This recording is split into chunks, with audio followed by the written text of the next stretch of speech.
30, Radyo TV. The raid time is now 6:55.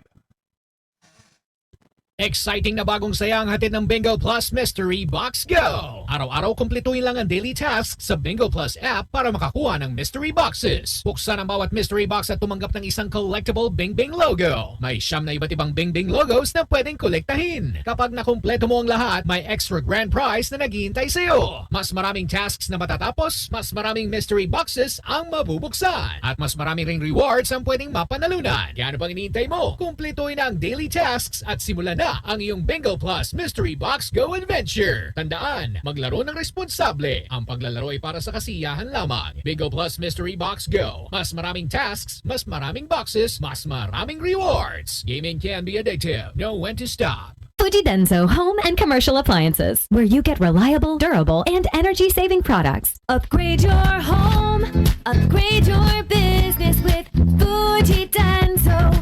Quality above all. Start strong with internet that's fast, reliable, and easy on the budget with Cable Link. Lightning fast internet for streaming, gaming, and work. Perfect for speed seekers.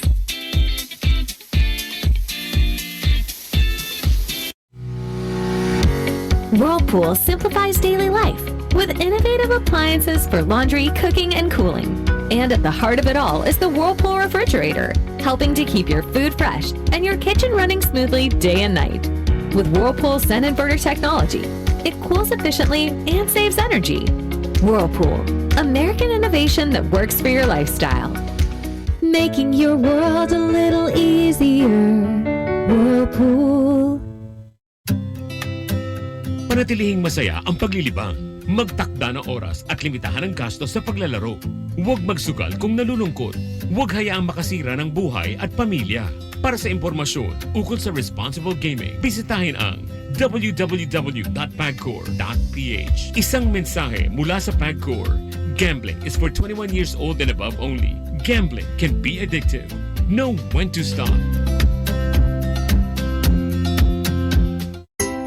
Prepare delightful dishes every time with Technogas Technique appliances. Experience excellent cooking results with Technogas Technique's premium selection of cooking ranges, range hoods, built-in hobs, ovens, and kitchen appliances.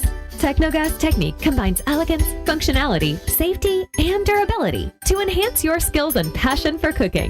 Make Technogas Technique your cooking partner and fill your kitchen with appliances made to last. That's the Technogas Technique. Ang balita dapat makatotohanan at patas at tungkulin naming maging mapanuri. Ako si Jigo Manicad, broadcast journalist at news anchor. Sa dami ng fake news ngayon, kailangan ng masusing pananaliksik. Ganon din pagdating sa food supplement ko. Dito ako sa tunay, natural at original. May seal of quality excellence pa. Sa MX3 capsule, dito ako bilib. Mahalagang paalala, ang MX3 capsule ay hindi gamot at hindi dapat gamiting panggamot sa anumang uri ng sakit. MX3 reminds everyone to stay vigilant against scam messages. The company does not send cash promos via SMS. If you receive a message claiming you won money from MX3 and asking for personal information, do not respond. Always verify announcement through official MX3 channels. Ang DZME Network Balita ay hatid sa inyo ng Bingo Plus. Download Bingo Plus app now on Google Play and Apple App Store. Visit bingoplus.com to learn more. With Bingo Plus, bingo sa saya, plus sa panalo. Gambling can be addictive. Know when to stop. Mula sa bulwagang pambalitaan ng Capital Broadcasting Network. Narito ang DZME Network Balita. Alas 7.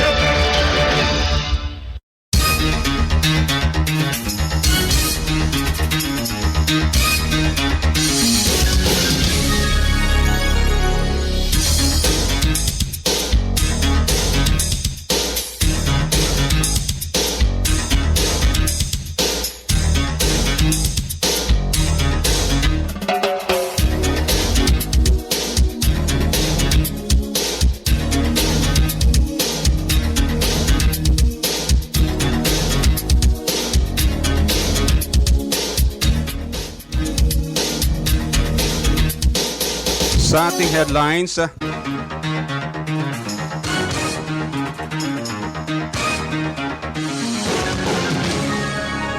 20 pesos na kada kilo na dagdag presyo sa liquefied petroleum gas, epektibo na ngayong Abril 1.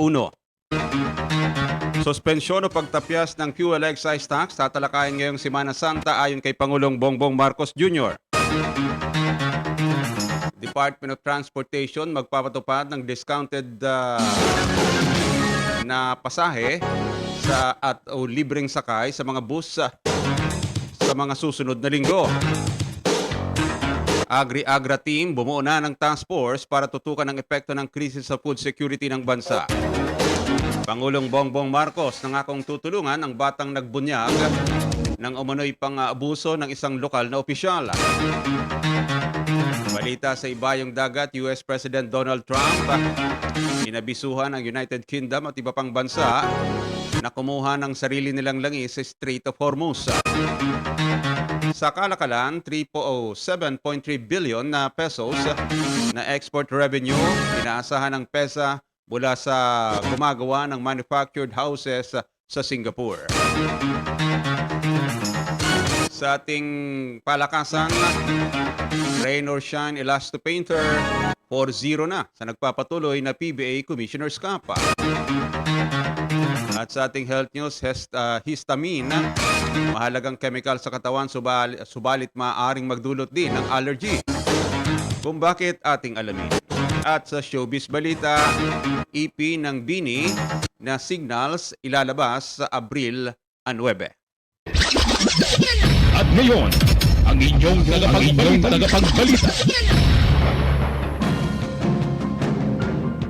Magandang umaga Pilipinas, narito na ang Network Balita alas 7. Araw ng Miyerkules, unang araw sa buwan ng Abril or Miyerkules Santo. Wala po sa silid balitaan ng DZME Radio TV. Ako po si Ed Sato. Sa detalye ng ating mga balita. Nagpatupad na ng double digit na pagtaas sa presyo ng liquefied petroleum gas o LPG ang mga fuel companies. Epektibo ngayong araw na ito, Abril 1. 20 pesos kada kilo o katumbas ng 220 pesos ang idinagdag ng Petron sa kanilang LPG epektibo kaninang alas 12:01 ng hating gabi. Ang Solay naman ay nagdagdag din ng 17 pesos kada kilo sa kanilang LPG kaninang alas 6 ng umaga. Sa datos ng Department of Energy, ang isang 11 kilogram na LPG tank ay nagkakahalaga na ngayon ng 818.62 hanggang 1,228.62 pesos. Una nang nagbabala ang LPG Marketers Association na posibleng umabot sa 1,500 pesos ang presyo ng LPG dahil sa patuloy na tensyon sa Middle East. Inanunsyo ni Pangulong Ferdinand Marcos Jr. na magpupulong ngayong linggo ang Development Budget Coordination Committee o DBCC para talakayin ang emergency powers na ipinagkaloob ng Kongreso para suspindihin o kaya itapyasan ang excise tax sa produktong petrolyo. Sa isang video message, sinabi ng Pangulong Marcos na gaganapin ang pulong o sa gaganaping pulong, ilalahad ng DBCC ang kanilang pag-aaral sa excise tax. March 25 nang lagdaan ni Pangulong Marcos ang Republic Act No. 12316 na nagbibigay sa kanya ng kapangyarihang suspindihin ang excise tax sa langis kung kinakailangan. Salig sa batas ang Pangulo sa rekomendasyon ng DBCC at Energy Secretary, maaari nitong suspindihin o bawasan ang excise taxes kapag ang average price ng Dubai crude oil base sa Min o Patch Singapore ay umabot o lumagpas sa $80 per barrel sa loob ng isang buwan bago ang paglabas ng suspension o reduction order. Nakasaad sa batas na anumang suspensyon o pagbabawas sa excise taxes sa petroleum products ay hindi dapat lalagpas sa 3 buwan. Kinatigan ng Land Transportation and Franchising and Regulatory Board o LTFRB ang hiling ng isang malaking kumpanya ng bus na bigyan ng 10% discount ang lahat ng pasaherong babiyahe simula Good Friday hanggang sa Easter Sunday. Sa isang pahayag, sinabi ni LTFRB Chairman Vigor Mendoza II nasaklaw ng approval ang operasyon ng mga pampasaherong bus na nasa ilalim nga ng Yanson Group of Bus Companies. Kinabibilangan ito ng mga buhabiyahe sa Visayas at Mindanao gaya ng Balyacar Transit at Bachelor Express, gayon din ang Southern Bus Star, Sugbo Urban Transit at Love Visayas Transpo Express na nag-ooperate sa Visayan Region. Kasama rin ang Golden Bus Transit at Ceres Transport na mayroong nationwide operations. Ipinahayag ng LTFRB Chief ng hakbang ng Yanson Group ngayong Semana Santa ay magbibigay ng financial relief sa mga biyahero. Inanunsyo naman ng Department of Transportation o DOTR na magpapatupad sila ng discounted na pamasahe o libreng sakay sa mga bus sa mga susunod na linggo. Merong 1 bilyong pisong budget ang DOTR para sa service contracting ng public utility vehicles na i-release ng Department of Budget and Management. Ayon kay Transportation Secretary Giovanni Lopez, layunin ng hakbang na isubsidize ang pamasahe upang mas marami ang makinabang.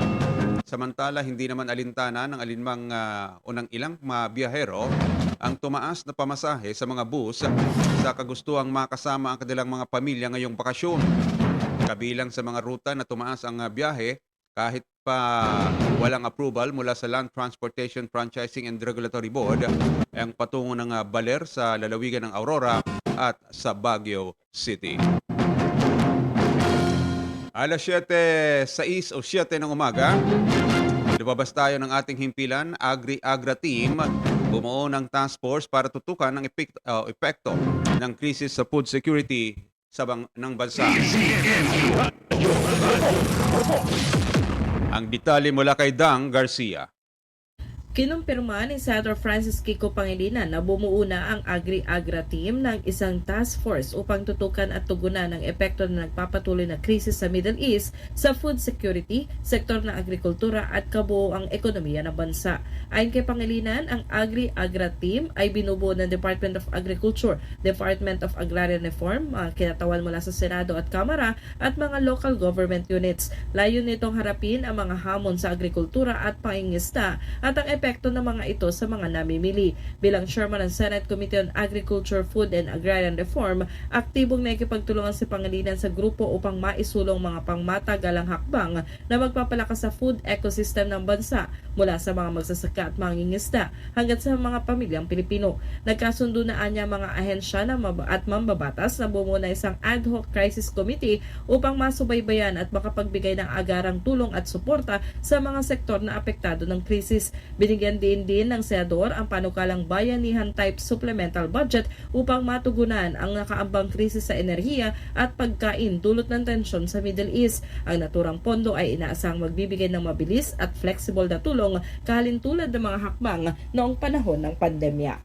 Mula sa Senado, ako si Dang Samson Garcia para sa DZME Radyo TV. Balita pa rin sa labas ng himpilan, Department of Agriculture umaksyon na kaugnay sa oversupply ng gulay sa lalawigan ng Benguet. Ang ulat mula kay Neil Miranda. Kumilos na ang Department of Agriculture upang tugunan ang problema sa pahirapang pagbebenta ng mga ani ng mga magsasaka sa Benguet.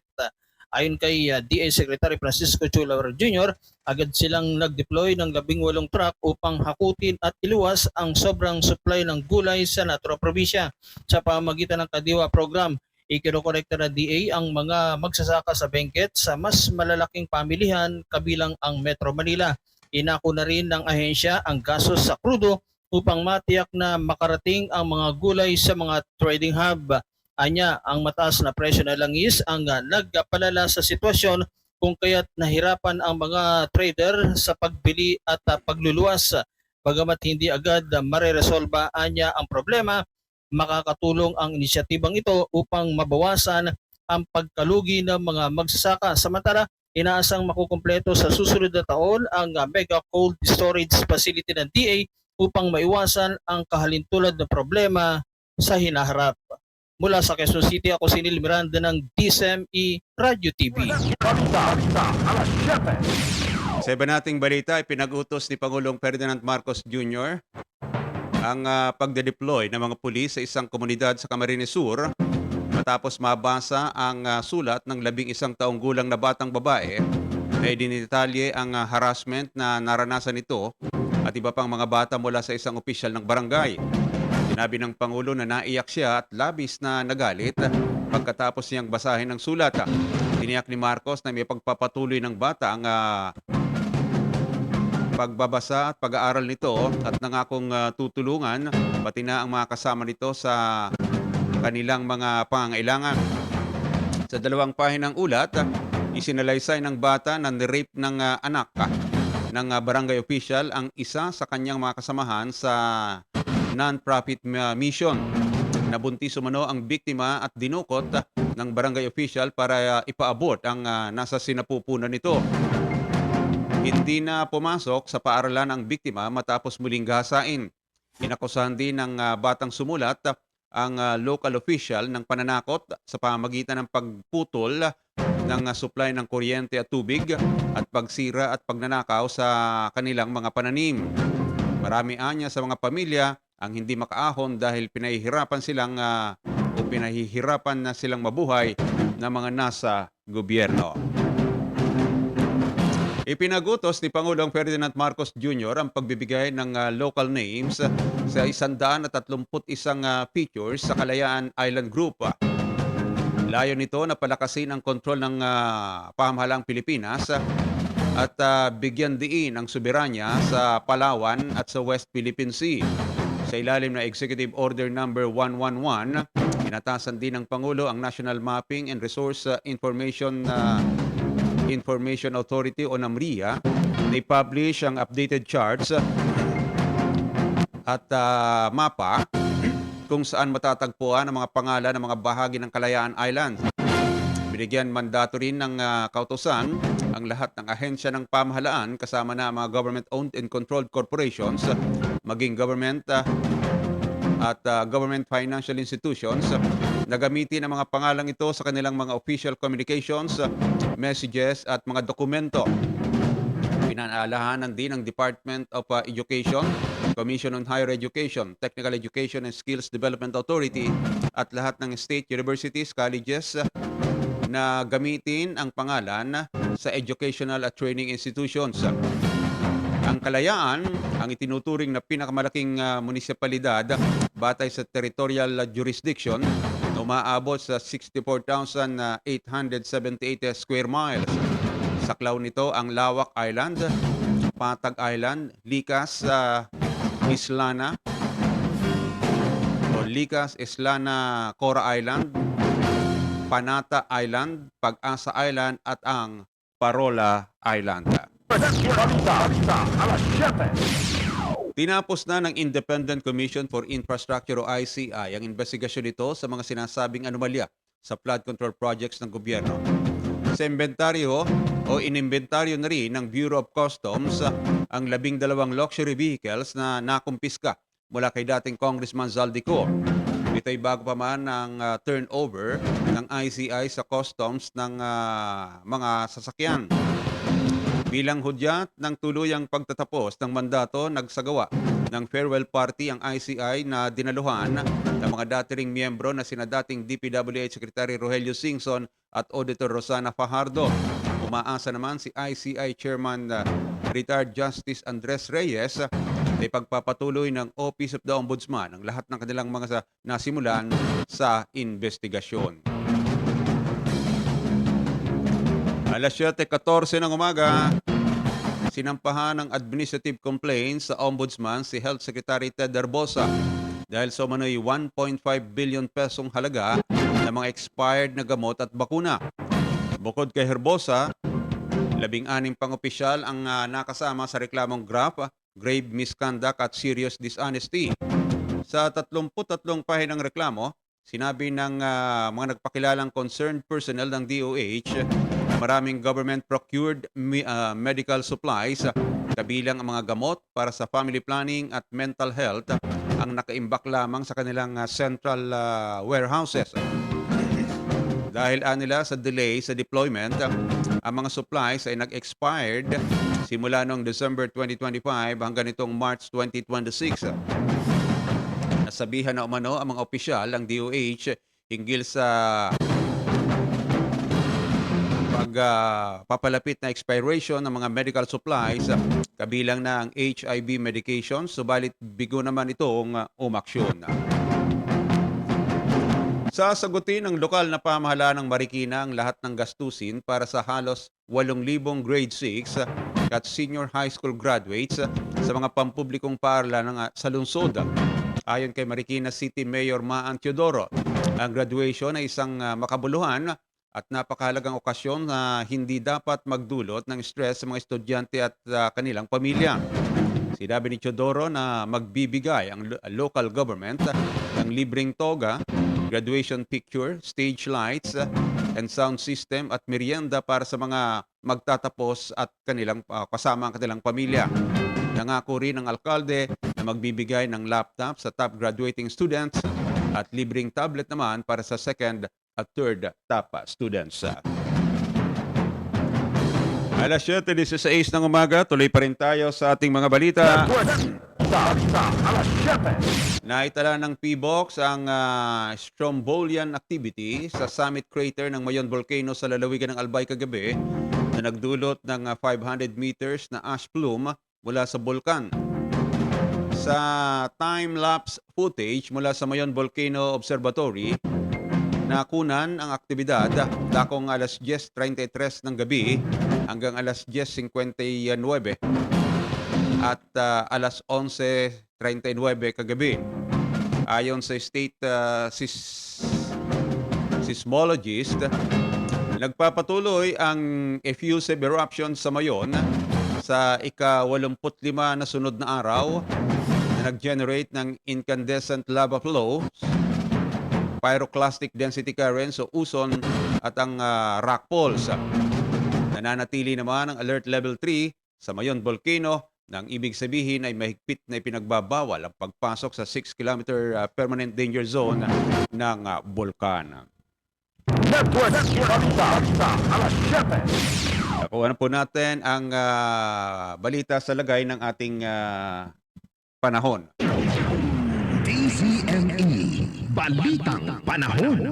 Makakaranas ang Metro Manila at natitirang bahagi ng bansa ng maulap na kalangitan at na may isolated rain shower o thunderstorm ngayong Miyerkules Santo. Ayon sa Pag-asa, ang mararanasang lagay ng panahon ngayong araw ay dulot pa rin ng localized thunderstorms.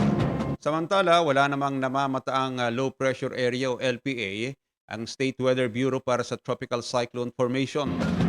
Sumikat ang haring araw kaninang alas 5:52 ng umaga at nakatakda namang lumubog mamayang alas 6:08 ng gabi.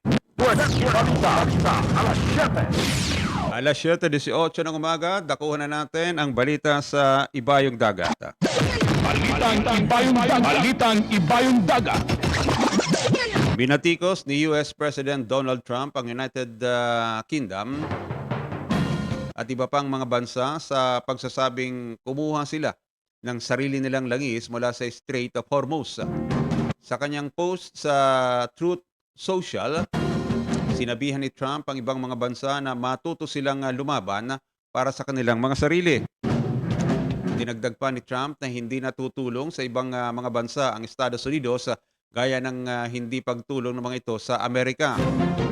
Tila nauubusan na ng pasensya ang Trump administration sa nakikitang kakulangan ng pakikialam mula sa mga kaalyado, partikular na sa nagdaan o pagdaan ng shipment sa Strait of Hormuz.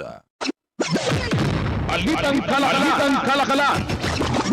Sa Kalakalan, inaasahang magge-generate ang Total Advanced Future Technology o TAFT ng Singapore ng $120 million o 7.29 billion pesos na export revenue kada taon mula sa itatayong manufacturing facility sa Malbar, Batangas. Kayon sa Philippine Economic Zone na Umalbar, Bataan. Ayon sa Philippine Economic Zone o PEZA or Philippine Economic Zone Authority o PEZA, ang initial investment sa pasilidad ay 3.6 billion pesos. Itatayo ito sa Light Industry and Science Park 4 Special Economic Zone. Nakatakdang lagdaan agad ng kumpanya ang kanilang registration agreement sa PEZA pagkatapos sa ilabas ang Presidential Proclamation. Inihayag ni PEZA Director General Tereso Panga na magsisilbi ang expansion bilang catalyst for innovation, employment, and competitiveness na magpapalakas sa potential ng Pilipinas na maging strategic hub para sa forward-looking investments. Balitang Sports. This Real Sports Balita is brought to you by Arena Plus Sportsbook. Arena Plus. Gambling is for 21 years old and above only. Gambling can be addictive. Know when to stop. Sa ating sports news, rain or shine, Elasto Painters 4-0 na sa nagpapatuloy na PBA Commissioner's Cup. Real Sports Balita mula kay Anthony Suntay. Magandang araw. Kumana na maaga si Andre Karakot at tinambakan ng rain or shine ng Blackwater 151-95 kahapon sa PBA 50th Season Commissioner's Cup sa Ninoy Aquino Stadium. Umiskor na 18 points si Karakot sa unang quarter at lumamang agad ang Elasto Painters ng 42-15. Hindi na nakabalik ang bossing at nasira tuloy ang 46-year record ng liga sa panalong 56 points ng rain or shine. Ang dating record ay 55 points sa panalo ng UTEX sa Great Taste, 154-99 noong July 12, 1980. 4-0 na ngayon ang kartada ng rain or shine. Ang sabi ni winning coach Yang Giao, "This is our identity. We like to get out quickly in transition, try to find our rhythm on the open court. Mabuti pumasok yung mga unang tira namin, nakamomentum kami sa umpisa pa lang. Nakabalik na din si Jalen Johnson ng kanilang import at kumana siya ng 20 points, 9 rebounds at isang block." Para sa Real Sports Balita, ako si Anthony Suntay, nagulat sa DCMA 1530, Radyo TV. This Real Sports Balita was brought to you by Arena Plus Sportsbook. Arena Plus. Gambling is for 21 years old and above only. Gambling can be addictive. Know when to stop. Sa Arena Plus, mapapanood mo na ang favorite sports mo anywhere, anytime. Maging updated sa bawat galaw ng laro. Suportahan ang iyong favorite team and go all in.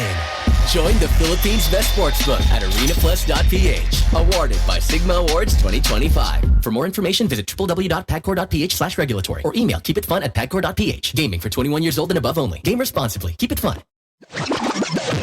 Balitang kalusugan. Sa health news, binigyan diin ng mga eksperto ng histamine ay isang natural na kemikal na ginagawa ng katawan na may mahalagang papel sa immune system at pagkontrol ng iba't ibang proseso sa loob ng ating sistema.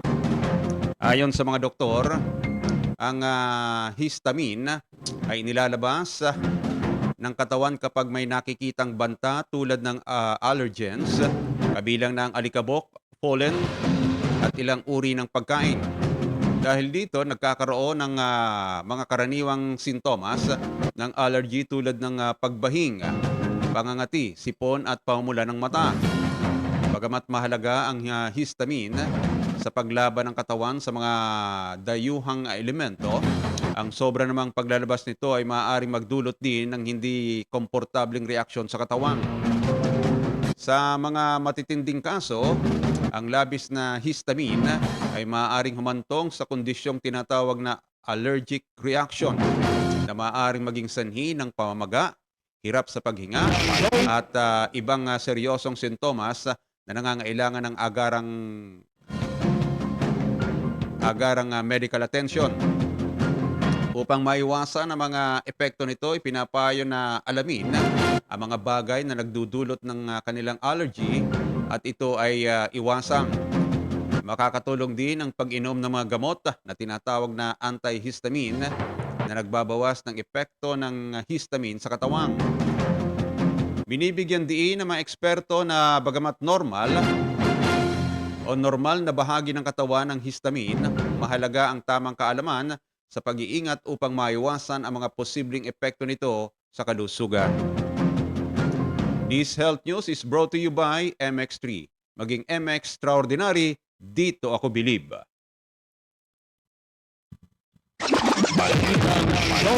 Showbiz. At sa ating showbiz news, inanunsyo ng BINI na ilalabas ang kanilang pinakabagong EP o extended play na Signal sa Abril 9. Ginawa ang anunsyo kasabay ng cover art reveal kung saan ay nakapost ang Nation's Girl Group bilang giant sa isang city setting. Sa caption, sinabi ng BINI na all frequencies are aligned from the top topics of the world. Magkakaroon din ang P-pop group ng Signals concert sa Manila sa June 20 at sa Cebu naman sa July 11. Nakatakda namang gumawa ng kasaysayan ang BINI bilang first Filipino girl group na magpe-perform sa Coachella sa California. Network Balita alas 7. 7:26 ang ating oras. Pasadahan ko lang ang ating netizen, ano? Tristan Wyatt Gulay, magandang umaga sa iyo. Thank you for watching. Ganon din syempre pa kay Nanay Jimlet Buesa. Happy Holy Wednesday po, ha? Nanay Jimlet Buesa mula dyan sa Santa Ilocos Sur. Ganon din kay Dioscoro Quizon. Akala ko 20 pesos na bigas na. Hindi po. Mayroon pong 20 pesos per kilo. Hanapin po ninyo. Pero ang balita natin kanina, 20 pesos po ang pagtaas sa bawat kilo ng LPG. Malaki-laki, ano po? Malaki-laki. Lola Liling, Lolo Bandoy ng Caloocan. Magandang umaga po sa inyo dyan, ha? Ingat din lagi kayo. At syempre, si Angelo Ridaha mula naman dyan sa Malolos, Bulacan. Bumabati sa lahat at sa atin ng Holy Wednesday morning. Maraming salamat, Mr. Angelo Ridaha. At sa mga nakikinig naman po ngayon sa radyo, sa DZME 1530, maraming salamat at good morning din po. Yan, umabol po si Mr. Orlando Macapulay. Ayan, ha? Bakit ba ang hina ng natin? Nawawala yung halos hindi ko screen ng aking iPad. Mr. Orlando Macapulay, magandang umaga po. Kita ko lang yung pangalan nyo pero yung mensahe po ninyo hindi ko mabasa. Thank you po. At syempre, yung mga nanonood naman po sa Channel 5 ng Cable Link at Sinag Cable, sa inyo pong lahat, good morning. Muli natin balikan ang headlines. 20 pesos kada kilo na dagdag sa presyo ng LPG, epektibo na ngayong Abril 1. Suspensyon o pagtapya sa fuel excise tax tatalakayin ngayong Semana Santa ayon kay Pangulong Bongbong Marcos Jr. Department of Transportation magpapatupad ng discounted pamasahe o kaya'y libreng sakay sa bus sa mga susunod na linggo. Agri-Agra team bumuo ng task force para tutukan ang epekto ng krisis sa food security ng bansa. Pangulong Ferdinand Marcos Jr. nangakong tutulungan ang batang nagbunyag ng umano'y pang-aabuso ng isang lokal na opisyal. Balita sa ibayong dagat, US President Donald Trump sinabihan ng UK at iba pang mga bansa na kumuha ng sarili nilang langis sa Strait of Hormuz. Sa kalakalan, 7.3 billion peso export revenue, inaasahan ng PESA mula sa gumagawa ng manufactured houses sa Singapore. Sa sports news, Raynor Sian Elasto Painter 4-0 na sa nagpapatuloy na PBA Commissioner's Cup. At sa health news, alaman natin ang histamine, kung gaano ito kahalaga sa katawan. Subalit pagka nasobrahan ay maaari ding magdulot ng pinsala. At sa ating showbiz balita, EP ng BINI na Signals ilalabas na sa Abril 9.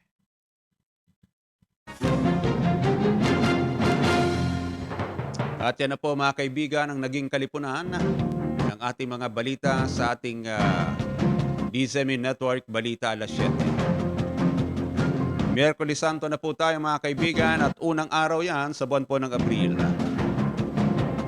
Sa pangalan po ng buong pwersa ng DZME Radio TV, kasama nating naglingkod sa newsroom, Lea Soriano Rivera, Dang Samson Garcia.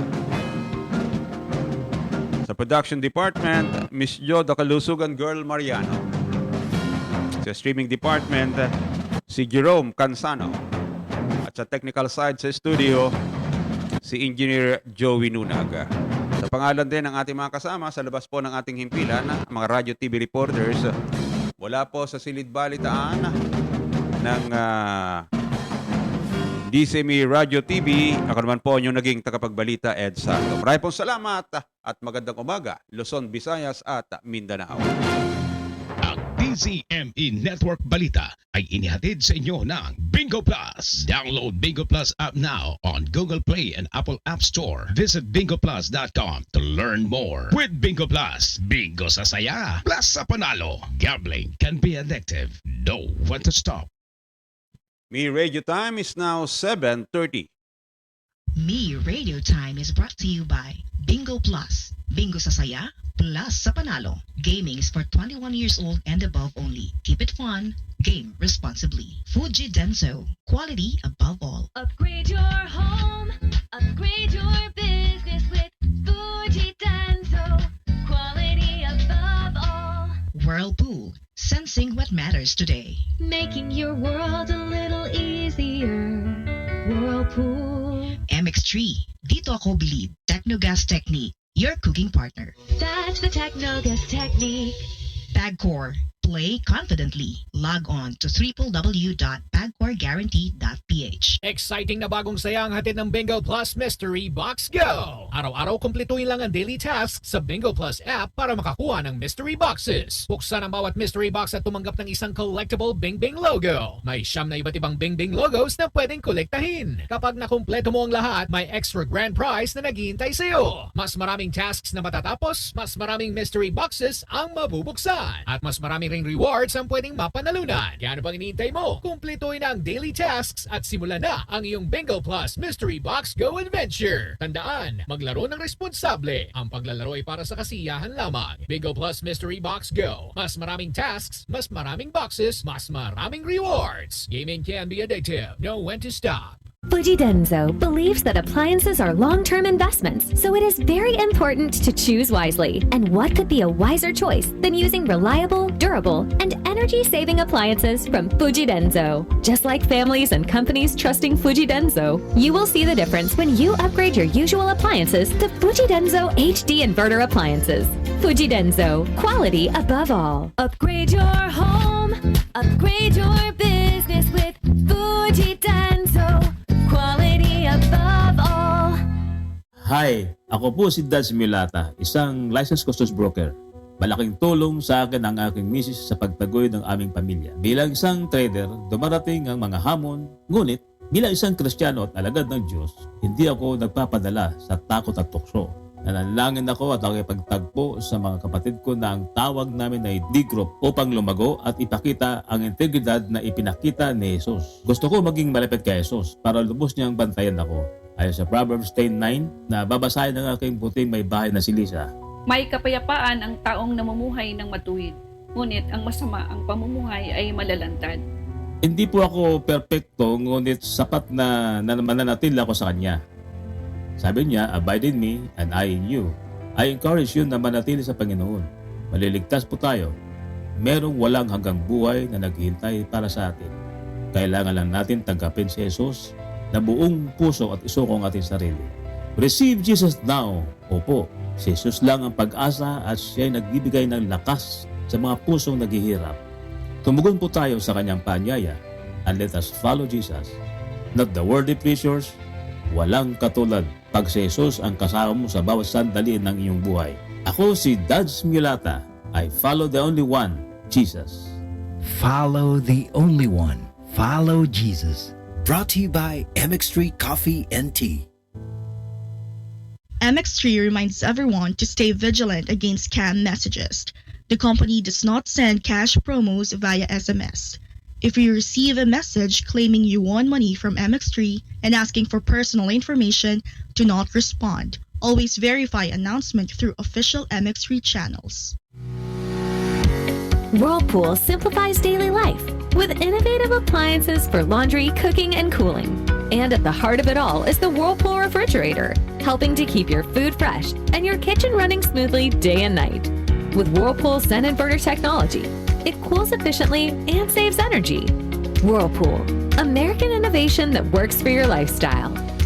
Making your world a little easier. Whirlpool. Panatilihing masaya ang paglilibang. Magtakda ng oras at limitahan ang gastos sa paglalaro.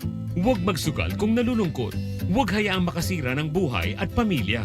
Para sa impormasyon ukol sa responsible gaming, bisitahin ang www.pagcor.ph. Isang mensahe mula sa Pagcor. Gambling is for 21 years old and above only. Gambling can be addictive.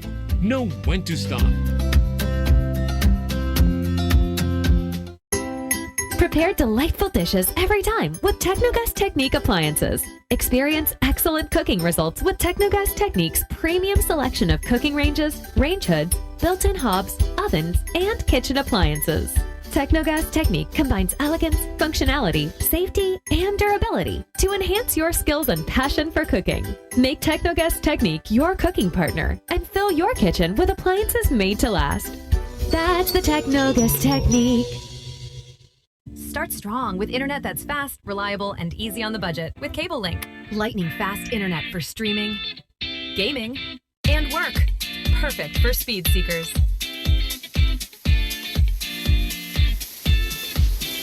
For the Lord takes delight in His people. He crowns the humble with victory. I am Venus Ra, a beauty queen, youth advocate, and a servant of God. And I use my voice now to spread the word of God. Of course, with the help of MX3 capsule, with proper diet and exercise. Tunay, natural, at original. Parang pag-ibig ng Diyos sa atin. Kaya sa MX3, dito ako bilib. Mahalagang paalala, ang MX3 capsule ay hindi gamot at hindi dapat gamiting panggamot sa anumang uri ng sakit. MX3 reminds everyone to stay vigilant against scam messages. The company does not send cash promos via SMS. If you receive a message claiming you won money from MX3 and asking for personal information, do not respond. Always verify announcement through official MX3 channels. Nangunguna sa balita, opinyon,